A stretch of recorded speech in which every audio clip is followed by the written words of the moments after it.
Right, I'm slightly nervous now. We're going to do something we've never tried before, so it could be a roaring success, or it could be disaster. If it's a roaring success, thank me. If it's not, blame someone else, okay? Right, there's a QR code here. Oh, I'm not clicking forward on this. Oh, right, we're going to see a QR code. So if you've got your phones, get your phones out, get this QR code, and then it will take you on. Oh, I've got to get out of your way. Thank you. Yeah. I should have it plastered on my head as well, shouldn't I? Everyone got the QR code? No access. No active polls. Oh, yeah, it is now. Oh, it is now? Right. This is... Refresh it. Refresh it. This is going to be interesting. If you haven't got a phone, just enjoy the chaos. Right, okay. So there should be, and then Femi's going to put it up on the screen. Okay, great. Right, okay, so you're going to see if something is believable or unbelievable. So just trying some more excuses here, because we're thinking about excuses. This one was someone who was late for work. My husband was holding up the radiator. That's why they were late for work. That's someone here who's given me that. Believable or unbelievable? Oh, it's working. Oh, Kat, most people believe you. Actually, to be fair, I haven't given the full story. This was the story Kat gave me. The radiator fell off. Ben had to hold it up, waiting for the plumber. So she had to take the children to nursery, which wasn't in the plan, which made her late for work. So yeah, that was a believable excuse. Now, how about this one? I've no idea who said this. I got this one off the internet. This is someone who's calling in sick at work. I ate cat food instead of tuna for tea, and I'm deathly ill. What do you reckon on that one? Yeah, unbelievable, 100%. Oh, that's clever, isn't it? I love the way this works. Some people believe that. Oh. I got in real trouble with my mum once, because I told the neighbour that my mum used to give me cat food for tea. She's never let me forget that. I don't know why I said that. Maybe it was because we had tuna or something. Okay, now, this is someone who is... Sorry? I don't know. It's up to you. This is one where we have to decide, and I think we're not believing them. Okay, this one, I can give you the answer to this one. This is someone ringing up the insurance company to report an accident. What they'd done is they'd reversed into another car and written it off. And they said, I got caught up in an armed police raid and had to get out the way and didn't notice the other car. Believable or unbelievable?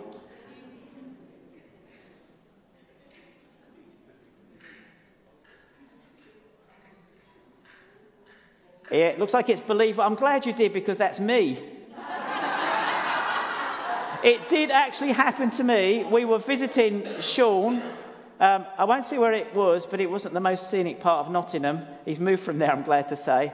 We were just driving out. It was only one way out the road, and someone stood in front of us and said, "Stop!" And as he stopped, the back of a van opened, and all these guys ran out in guns. Our former youth worker, Liam, was with me, and he completely panicked. Went, guns, guns, guns, guns. I mean, he was brought up in London. And so I reversed and hit another car, and we noticed they had body cams on, and they were police officers, armed police officers. And I am a police chaplain, so what I did was I wrote to the chief superintendent, who I knew, and I asked him for compensation. And I got a very, very nice reply, basically saying, no way, mate, but in a very polite term, and also saying, we cannot discuss operational matters with you. And when I met the local inspector, he said something to the effect, there was much mirth in the police station about that. I think it probably got circulated. Okay, that's great. Okay. Thank you, Femi, for doing. Let's give Femi a round of applause. Well done. It worked. Whew. Right, I'm finishing now. Right, now that's worked. Well, one morning when I was young, my dad was getting ready for work, and he gave me some presents. And first of all, it was just something nice to give me. Then there was this little package. The sweets and stuff were just kind of a prelude.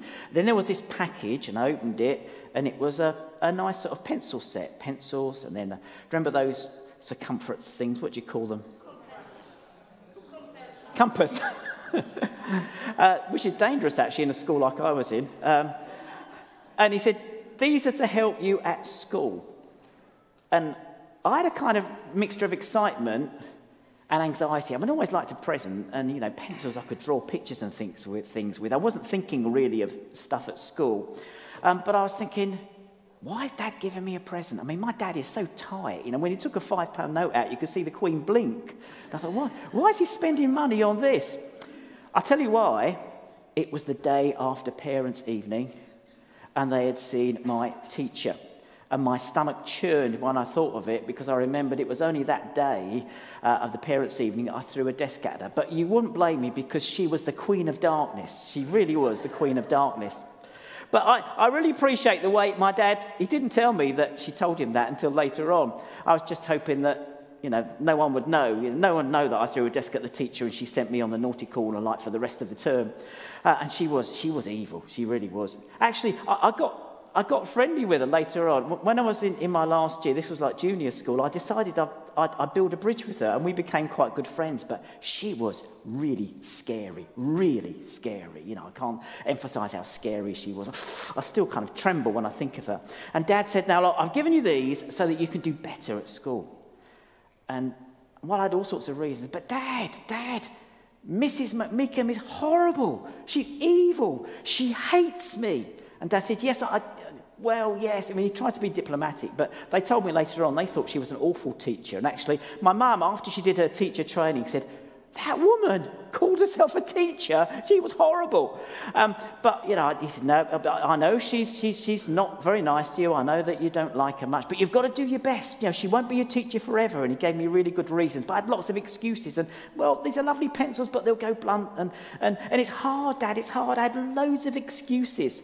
But I'm really glad that my dad just kind of encouraged me on in those things. He didn't let me stay stuck. And actually, right throughout my life, he's kind of encouraged me on. My mum and my dad have encouraged me on. Now, I wonder if you feel stuck in a situation. Maybe in relationship difficulties with your partner. Or maybe relationship difficulties with your children. Or maybe you've got a habit, an addiction, or even a temper that just suddenly bursts out into the open and makes you feel terrible afterwards. It makes everyone else around you feel terrible. And you want to move forward. You really want to move forward on those things. But when someone says, you've got to do something about that, you've got reasons why it's impossible. Well, we've just drifted apart. We don't understand each other. You don't know my children. They're so demanding. This addiction's had a hold on me for so long. But it's just how I am. I just have this problem with this temper, and I've always had that problem. And we convince ourselves our reasons are valid, and so we base our lives on them. And worse still, they become like walls that we hide behind. But actually, as we've seen, there's a thin line between a reason and an excuse. We can call them reasons, but actually they're excuses. I said, Mrs. McMeekum hates me, but I could still do the work. I could still do my best. Take a second to think about where you're feeling stuck. What's holding you back? And how you've said, well, I can't because of this and because of that and because of that person and how I feel. What comes to your mind? Well, we're in the second part of the series, Paper Walls. And we've been squaring up to our excuses. Excuses that actually from a distance look like barriers. They look like walls, but When we get closer, they look like paper walls. Now, Andrew kindly did this for me, and I noticed, he noticed it had got torn, but that's all part of the illustration here to show how easily they tear, you see. But they tear so easily. Paper walls, we can break through them so easily. But if we just leave them there, they can rule our lives. Now, if you're not a Jesus follower, I think you're going to find this really helpful, because I want to help you break through those paper walls that are stopping you from living your best life. Particularly that paper wall that says, faith isn't for me. Yeah, I can't be like these people. I can't believe like they do. It's not for my sort. And I want to show you how Christianity, a relationship with Jesus, makes life better and makes you better at life. How it's the best way forward. And you get to try the practical stuff I give later.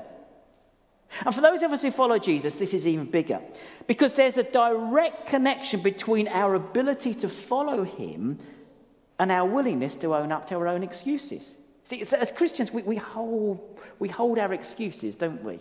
You know, we've got that addiction, we've got that temper. Even though we follow Jesus and we know it's not a great reflection on him, we still lose our rag at work. You know, we still blast the horn at people on the road. That's me I'm talking to here. I still, you know, I just can't help it. My hand just goes there. It's my naughty hand. We hide behind those excuses, and you know, they hold us back. They end up ruling our lives. They dictate what we can do and we can't do. They're just little tyrants, controlling our choices, stopping our growth in faith. But the good news is excuses hold us back, but Jesus moves us forward. You know, like my dad, who talked to me that day and said, don't stay there, son. And always, you know, he'd always kind of shift me forward, don't stay there, don't put up with that. Move forward. I'll do what I can to help you. And that's what Jesus does. He didn't just say, you know, come follow me and do this. He moves us forward. He helps us forward. And I want to show you this from some encounters that Jesus had with people who were hiding behind excuses. And we heard some of them in that reading that Alma gave us earlier. And they were written by someone called Luke. Luke was a doctor. He was one of Jesus' early disciples. He travelled with an early Christian leader called Paul, and he knew Mark, and he gathered stories about Jesus as he travelled from people who met with him. He documented it and gave us what we now call Luke's Gospel. And it's brilliant. And we looked at it last year. But we're particularly looking at some encounters with Jesus that he puts together. He kind of puts them together thematically here. And this is what I want you to picture. After quietly working for 30 years as a carpenter, Jesus, God's Son, is now in the middle of the mission that his Father had called him to. And it's chaos in the best possible way. Miracles are happening every day. People who are sick are now healed. And those who are lost have found hope. Crowds are everywhere. Everywhere. Jesus is desperate to hear him, to touch him, just to be near him. Jesus is at the center of it all. And there's all this energy. It's undeniable. It's electric. People are buzzing with hope and expectation and awe. They've heard about the blind receiving their sight, the lame walking, and even the dead being raised. And you're there. You're in the middle of that, witnessing it. And as you witness it, I want you to imagine, in the middle of all this bustle, you see a man stepping forward, boldly coming towards Jesus because he's got something important to say. He's seen the miracles. He's soaked in the excitement. He's imagining the kind of life-changing adventure of following Jesus, this miracle worker, and he wants in. He's bold. He's confident. And he says to Jesus, I want to go to follow you wherever you go. But then Jesus looks at him and says, effectively, do you really know what you're getting into? Following me isn't going to be that easy. It's not about gaining status or comfort. It's not about excitement. It's going to be tough, uncertain, and uncomfortable. This is how he puts it. Jesus replied, yes, but remember this. Even animals in the field have holes in the ground to sleep, and birds have their nests, but the Son of Man has no place to lay his head down. Now, Son of Man is a title Jesus often used for himself. It's actually taken from an older part of the Bible, and actually it points toward Jesus. It's about a man who God has his hand on, but the man who is also God. But that's for another talk. But that's how he described himself, as the Son of Man. But what he's saying here is that having a home is so important. It means security, identity, and safety. And even animals, foxes and birds, they all have a place to go. I mean, the local cats, they hang out in my garden, That's their home, they love to go in my garden and make the mess. I'm sure they all get together and say, right, they're atheist cats, I think, Let's make life difficult. Demonic cats they are. Let's make life difficult for the local minister, and they go there. But they all have their home, don't they? They all know where to go. But Jesus is saying to that man, home is so important, but following me means you need to let go of all those guarantees you take for granted. We take for granted we have a home, and it's tragic when people are homeless. This man saw the miracle, the crowds, and soaked in the hype, but Jesus wanted him to understand the cost. Now, the interesting thing is we're not told how he responded. And reading between the lines, he just walked away because he didn't like the idea of losing his security and taking risks. He had a reason. I can't pay that high a cost. But that was an excuse that held him back. Okay, now a second man comes onto the scene. He's lapping up the excitement of the moment. He's standing there seeing it all. The miracles, the people getting healed, Jesus speaking words that hit him right in the heart. He can feel something stirring inside him. He can see the faces of those who have changed. The man who was once blind can see. The woman who was crippled dances with joy. He's feeling that pull. And then in the middle of it all, Jesus turns to him. Come, be my disciple. Well, imagine that. You're just watching it and enjoying it and getting excited about it. And Jesus says, come on, join the team. What an opportunity. This is Jesus, the man of the moment, the one that everyone's talking about. And he's inviting this man to join him, to be a disciple. It's a chance to be on the inside track. Wouldn't you jump at this chance? But this man doesn't. And to be fair on him, he's honest, completely honest. There's no pretense here. He replied, someday I will, Lord. But allow me first to fulfill my duty as a good son and wait until my father passes away. Imagine what he's feeling. Seeing the miracles, hearing the words of Jesus, but also feeling the pull of his responsibilities at home. There's that internal conflict, that tug of war in his heart. And his father's dead, isn't he? Surely it stands to reason he should go and do his father's funeral. If you know anything about Jesus compared to the religious leaders, you'll know he's compassionate and caring, not cold and clinical like they were. Surely Jesus will say, yeah, okay. Find me when the funeral's done and we'll all be praying for you. But he doesn't. His response is actually quite shocking. Jesus told him, don't wait for your father's burial. Let those who are already dead wait for death. But as for you, go and proclaim everywhere that God's kingdom has arrived. Go and tell everyone, I've come to bring a new rule of God in their life. That's what this mission's all about. Now, if I was one of the 12 disciples traveling around with Jesus at that time, I'd have said, Jesus, Lord, you sound a bit like Simon Cowell there. Harsh, far too harsh, Jesus. On the surface, it sounded like a reasonable request, right?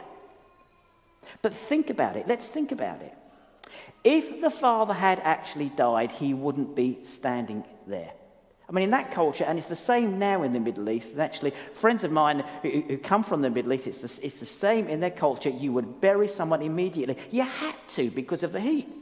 He wouldn't be standing there in the crowd with Jesus. They'd have had the funeral and it would have been done and gone. Because what he was saying was, let me wait till my dad dies. Then I'll follow you. Whenever that might be. Maybe his dad was ill. Maybe he thought there was only a few years left. But whatever it was, he was making an excuse. I wonder if he was afraid of what his family might think. Or not ready to take that step of faith. Or scared of stepping out into the unknown. And we all know that feeling, don't we? The hesitation.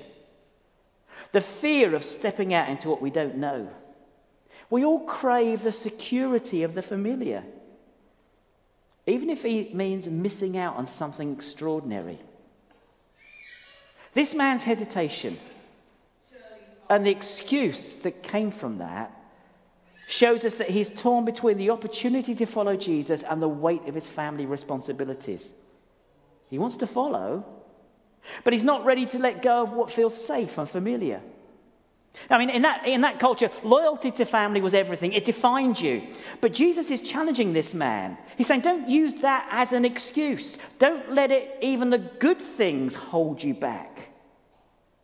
My mission is urgent. Don't wait for the perfect moment. Don't wait till everything is right. Come, follow me now. Now, he's not telling us to forget our families. He's calling us to recognize that sometimes our fear and attachment stop us from stepping forward into the life he's calling us to. They hold us back. It's about prioritizing what truly matters. It's about being willing to step out.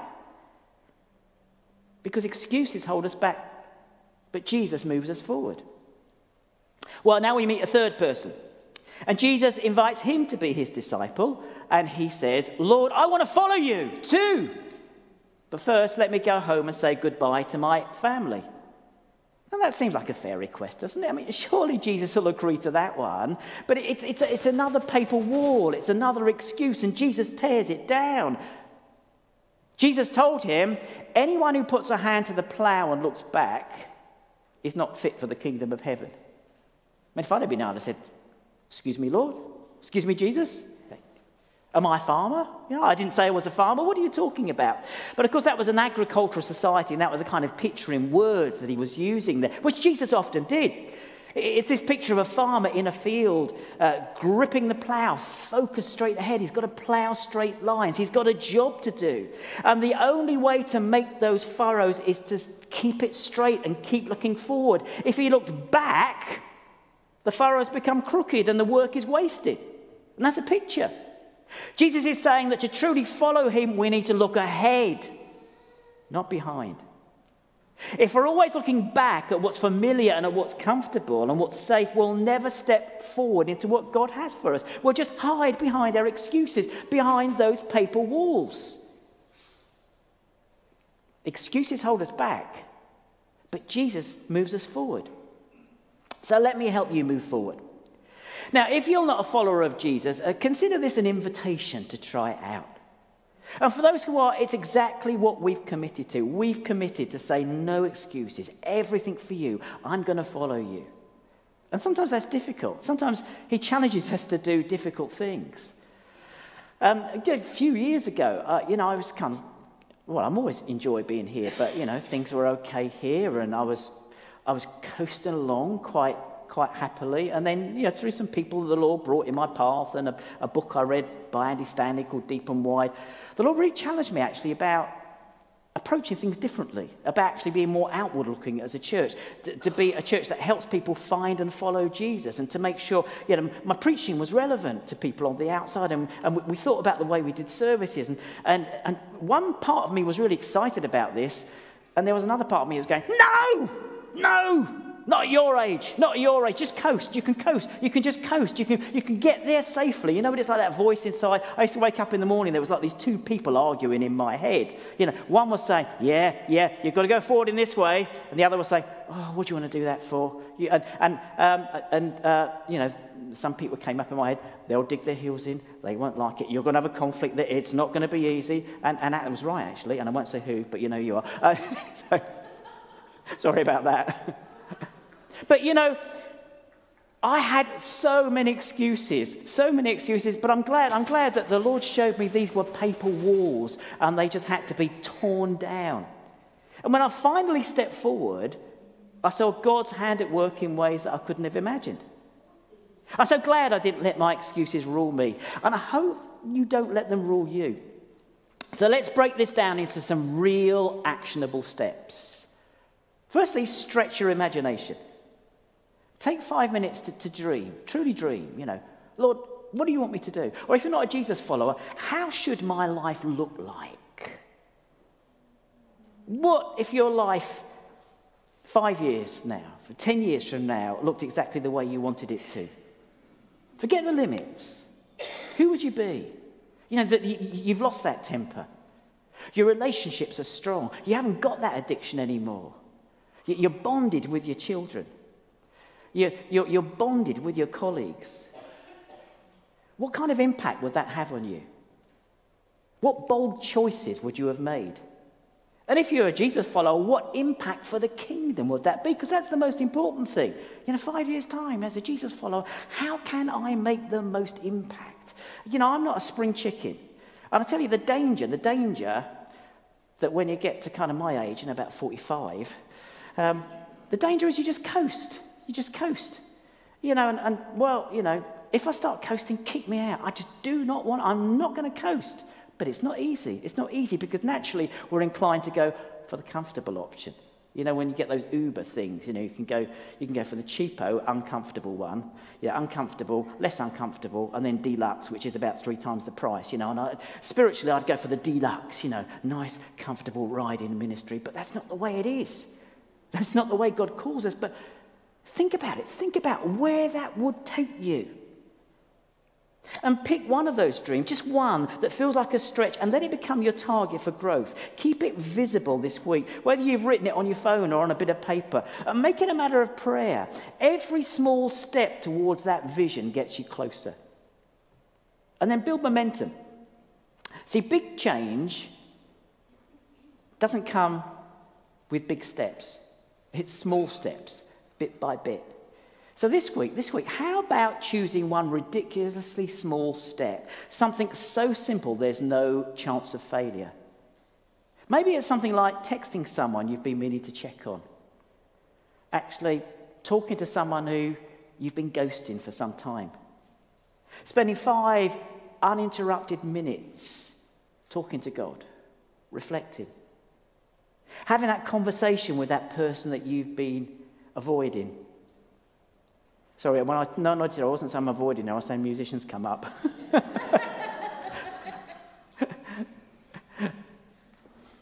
And then flip your script. I read a really interesting book, but it's written by a Christian, but it's not what we would say a Christian book. It's a kind of generic book, but it was called Soundtracks. Brilliant book by a guy called John Acuff. And he said, actually, we have a script, or he calls it a soundtrack in our head. And he said, you know what you need to do? Flip it. Flip the soundtrack. When you catch yourself thinking, I can't. I'm not ready for that. That's not me. Flip the script.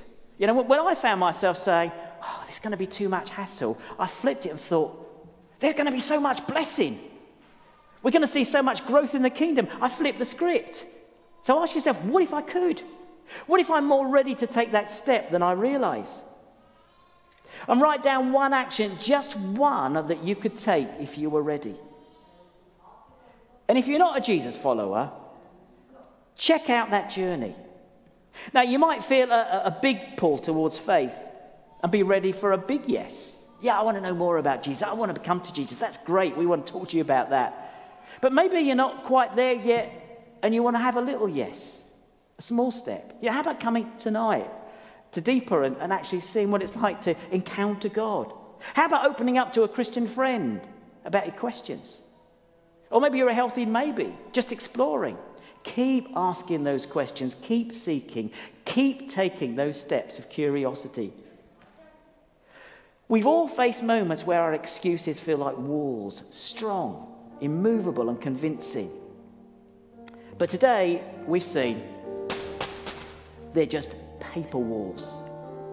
Today we've seen excuses hold us back, but Jesus moves us forward. Imagine the freedom, the joy, the growth on the other side of those excuses. Whether it's your relationships, your personal habit, your relationship with Jesus. I want to encourage you to step beyond the fear, beyond the hesitation, into the life God means you to live. Let's break through those paper walls together. And we're going to be doing some more of that next week. I'm going to pray, then we'll sing. Jesus, we thank you that you call us to follow you. And Lord, forgive us for all the excuses that we make. And thank you that you see right through them, and sometimes you say things that seem harsh, but you know long-term what's best for us. You know the cost of following you is worth it eternally. Help us not to hide behind our paper walls. Help us to move forward, to be true disciples, and as a church to move forward. And as we shortly have our meeting to discuss the new appointment, Lord, Guide us in that. We want to go forward with you as a church. May we be a people who take risks for the kingdom of God. Amen.